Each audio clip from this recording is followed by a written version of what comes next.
Praise the lord. ప్రభు అయిన యేసుక్రీస్తు వారు ఈరోజు మనకు అందిస్తున్నటువంటి వాగ్దానం సామెతలు 28వ అధ్యాయం 25వ వచనం. పేరాస గలవాడు కలహమును రేపును. ఒక న్యాయమూర్తి న్యాయంగా ఉండాలి. కేవలం ఒక వ్యక్తి తనకు తెలిసినంత వాడైనంత మాత్రాన అతడు వారిని బలపరచకూడదు. అయితే కొందరు న్యాయమూర్తులు కొద్దిపాటి డబ్బు చెల్లింపునకే వారి నిర్ణయాలు మార్చివేస్తారు.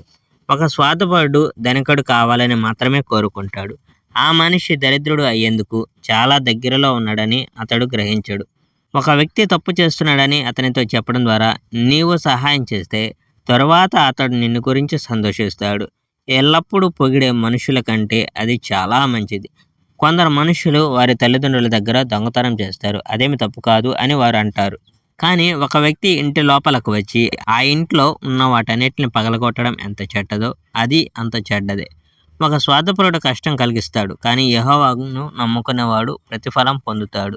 ఒక మనిషి తనను తాను నమ్ముకుంటే అతడు బుద్ధిహీనుడు, కానీ ఒక మనిషి జ్ఞానం గలవాడైతే అతడు నాశనాన్ని తప్పించుకుంటాడు.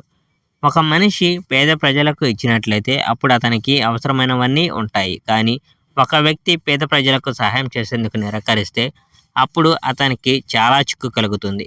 ఒక దుర్మార్గుడు పాలించేందుకు ఎన్నుకోబడితే అప్పుడు ప్రజలంతా దక్కుంటారు. కానీ ఆ దుర్మార్గుడు ఓడింపబడితే అప్పుడు మరలా మంచివారు పాలన చేస్తారు.